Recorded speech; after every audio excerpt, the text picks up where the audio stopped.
chair and of the IGAD special envoys for the peace process in South Sudan, is willing to engage the press and also make a statement regarding the process and its outcome.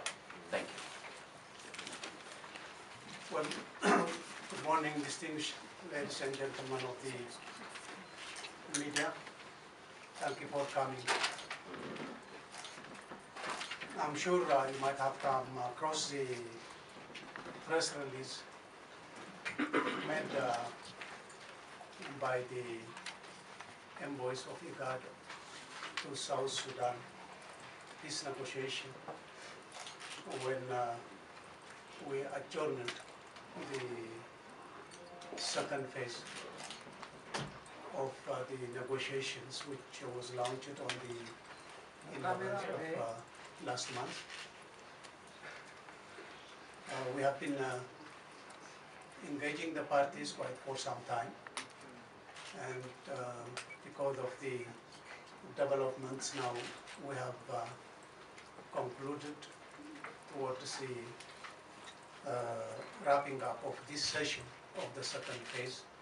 We have adjourned it until the 20th of March. Until the 20th of March, the parties have now a recess, including ourselves. But recess means to reflect on documents that are the basis for the negotiations that the envoys have handled to the parties. The most successful outcome of the phase of the second phase, the first session of the second phase, at the political negotiation towards achieving national reconciliation and healing, is one, the agreement on the parties on the basic document support developed by the mediators, the envoys of IGAD to South Sudan, that they serve as the basis for the negotiations. But that does not mean that they have agreed on the entire agenda, but they have accepted them as a working document. So what has been going on for the last 2 weeks and over was, in short, can be characterized as talks about talks. Talks about talks means talks about defining the agendas for the negotiation.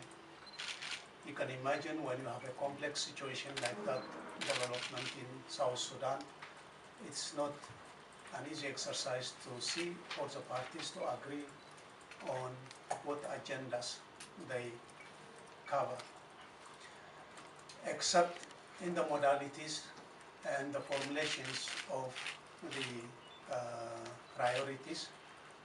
The agendas have been more or less, the general framework has more or less been accepted.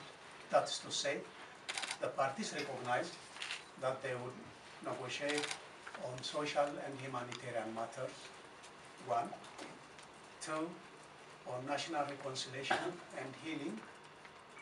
3, on governance, democracy and human rights.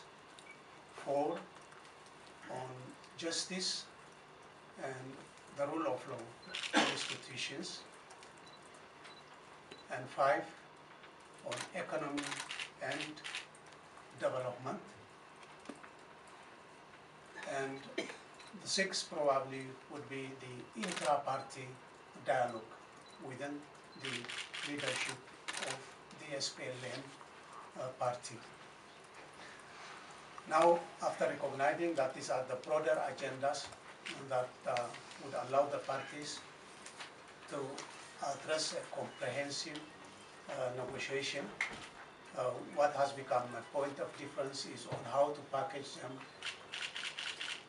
in what modalities we package them, and what issues are discussed under which title. There are a lot to be done, although the general framework has been acceptable to the parties. The second achievement that can be underlined is what a document we call DOP, or Declaration of Principles. This document outlines the fundamental principles that the parties would be guided during their negotiations or throughout their negotiations to resolve the crisis in South Sudan. This is a fundamental document that allows the party to be guided by principles. Let me just mention what those principles meant. One of the principles, for instance, calls on the parties to recognize or to permanently renounce the use of force as a means to resolve political differences. Political differences can only be settled through peaceful, democratic negotiation and understanding. The other issue can also be, they also reject to change a democratically elected government through the use of force, and to use force as a means to take power, and this undermines the sovereignty of the people of South Sudan.